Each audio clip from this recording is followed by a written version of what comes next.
A Eli Carmón lo conocen, nosotros tenemos el gusto cada tanto de poder charlar con él sobre temas que hacen al terrorismo, a la geopolítica del Oriente Medio, es politólogo, es investigador, y el tema que nos convoca hoy, y ya lo comenzamos hace algunas horas en realidad, tiene que ver con Irán, Arabia Saudita, incluso podríamos hablar de Irán con Rusia, Arabia Saudita con Irán, dónde está Estados Unidos, ¿por qué? Y bueno, porque en esta mezcolanza uno se pregunta cuál es el sentido o el destino que tendrán los acuerdos de Abraham si, entre comillas, el enemigo común no es tan enemigo.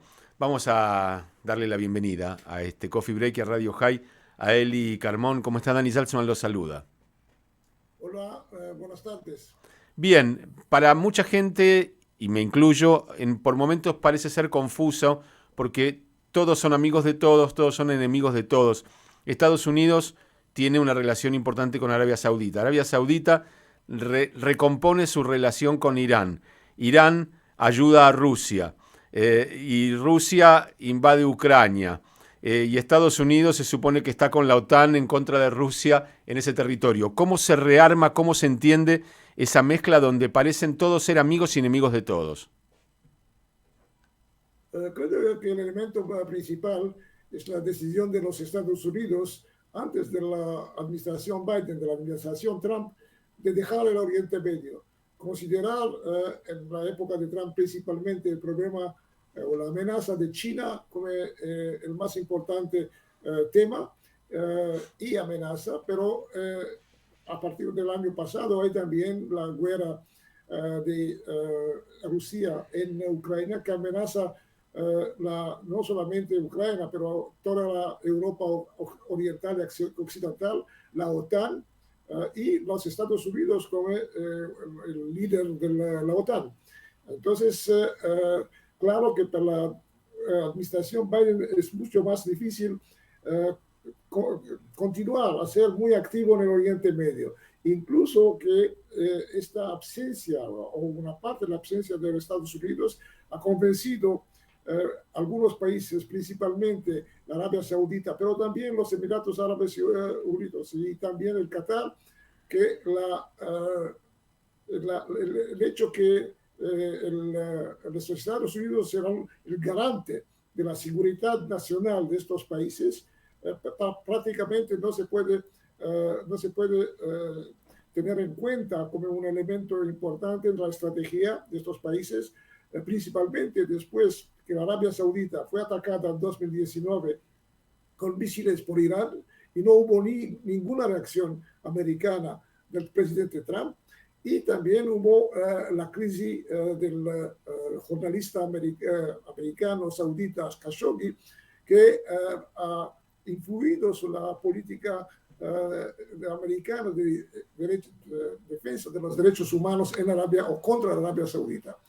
Y habíamos visto que últimamente la Arabia Saudita, que era uno de los arquitectos de los acuerdos de Abraham, no se puede olvidar que los Estados Emiratos Árabes Unidos y Bahrein, incluso tal vez Marruecos, no serían parte de estos acuerdos sin una aceptación implícita de la Arabia Saudita.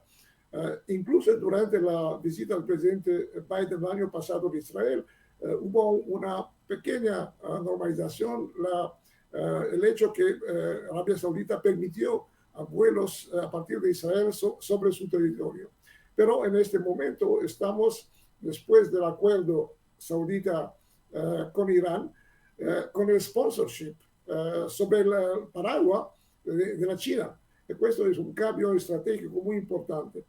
Es por eso que vemos en las últimas semanas el tentativo americano volver a mediar entre Israel y la Arabia Saudita, tal vez permitir una normalización entre los dos países, pero también tal vez permitir la construcción de un reactor civil nuclear en Arabia Saudita. Es lo que los sauditas ahora están pidiendo muy fermamente. Entonces, esto sería el quid pro quo y también a condición de no hablar más sobre el proyecto nuclear iraní y permitir un acuerdo diplomático americano-iraní que ya se está discutiendo en el Emirato de Omán.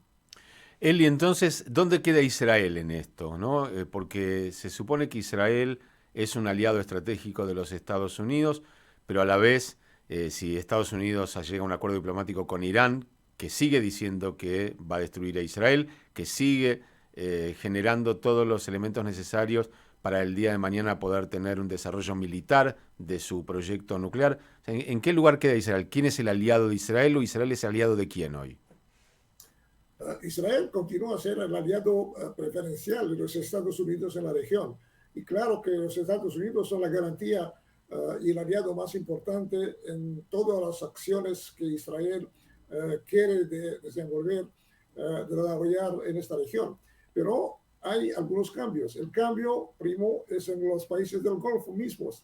El segundo cambio es la situación interna de Israel, con un gobierno de extrema derecha prácticamente, con cambios en la reforma judicial y también últimamente, algunos días atrás, la decisión de cancelar un acuerdo, que era el acuerdo del primer ministro Sharon, de dejar, después de la retirada de Gaza en 2005, de no permitir la construcción de colonias en el Shomrón, principalmente Homesh, y la decisión algunos días atrás de reconstruir una yeshiva, una escuela religiosa en Homesh. Esto está realmente un problema diplomático importante, porque el sponsor de este acuerdo fueron los Estados Unidos. Y también el hecho que el primer ministro Netanyahu está en conflicto con la administración de Biden.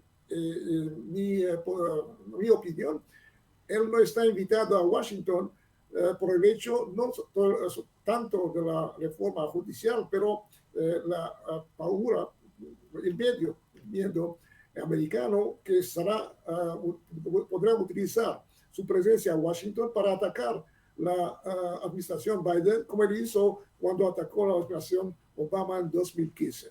Entonces, estamos en un ciclo de crisis política estratégica, pero las relaciones militares continúan a ser muy estrechas, sin un futuro de un acuerdo por un ataque común contra Irán. Esto es claro.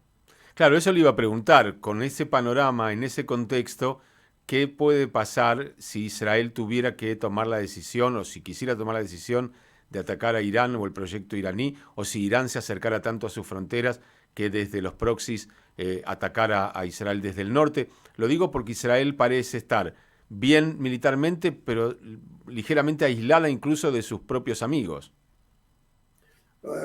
Justamente el hecho es que en los últimos 2-3 meses, a partir de abril tal vez, tenemos un cambio de la administración americana. Antes eran un poco no claros.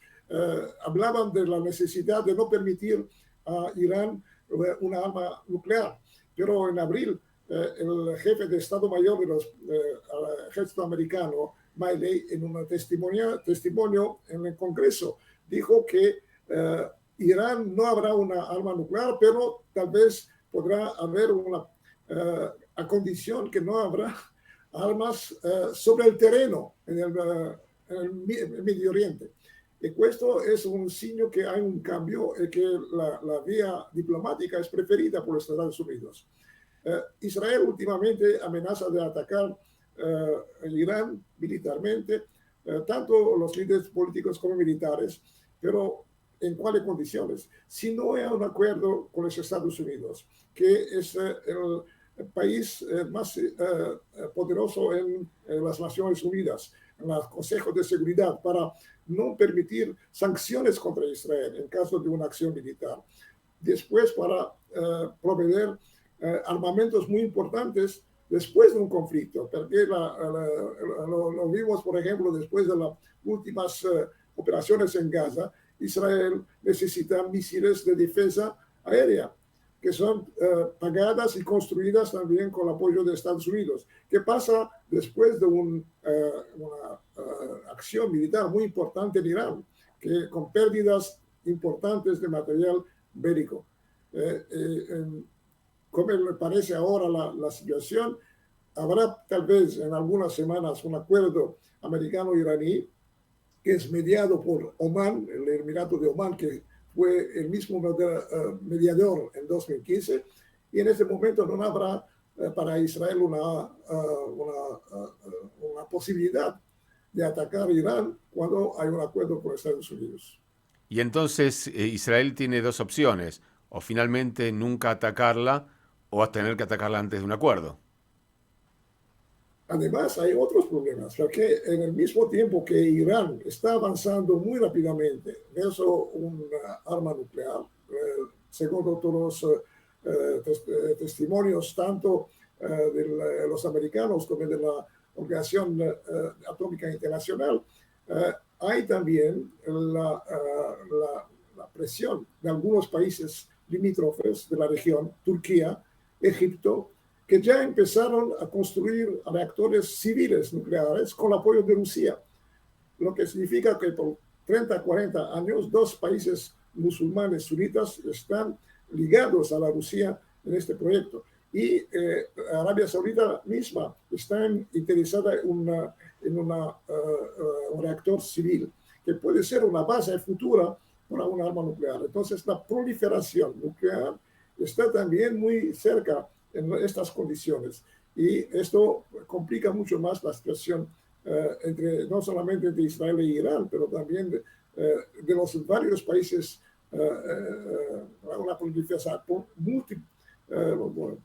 una proliferación en todas las direcciones que no será fácil controlar. Incluso, por ejemplo, el apoyo que en el pasado Pakistán dio a las Arabia Saudita, y últimamente hay también una cooperación entre Turquía y Pakistán para permitir a los turcos tal vez haber una arma nuclear. Es muy complicado, muy difícil para Israel para firmar estos cambios que no dependen todas, o la mayoría depende principalmente del rol menor de los Estados Unidos en la región. La última pregunta, Eli. Todos sabemos cuando uno mira la historia de Israel que los primeros años, la guerra de independencia, el 56, hasta el 73, la existencia de Israel probablemente estuvo en peligro y eso es lo que se jugaba.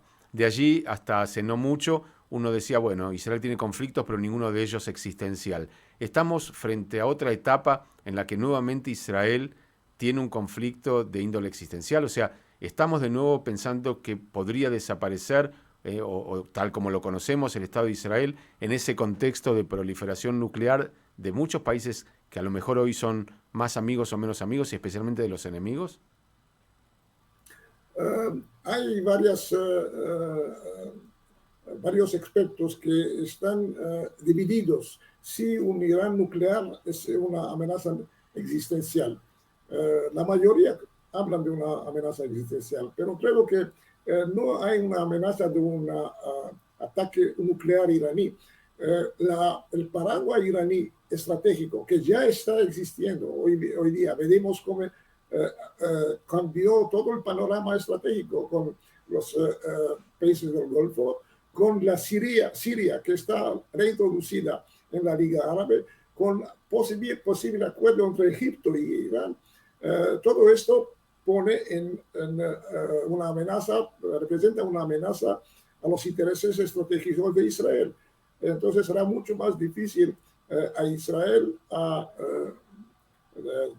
desarrollar sus relaciones con los países vecinos y prácticamente en un espacio de un año cambió completamente el panorama que parecía mucho más favorable a Israel. En el mismo tiempo, veíamos que el gobierno de Israel está muy ocupado, preocupado, implicado en una reforma que está contestada por lo menos por la mitad del país, de la población, en vez de concentrar todos sus esfuerzos, incluso del primer ministro, en intentar de avanzar y cambiar las relaciones con los Estados Unidos en esta situación muy grave. Bueno, también puede haber un cambio de gobierno en los Estados Unidos el año que viene, lo cual va a agregar otro condimento a Hay, este Medio Oriente complejo. hay algunos que dicen que el primer ministro Netanyahu está esperando o expectando un cambio después de las elecciones de 2024. Pero venimos que el presidente Trump no hizo nada para defender la Arabia Saudita, no hizo nada para cambiar la nuclearización de la Corea del Norte.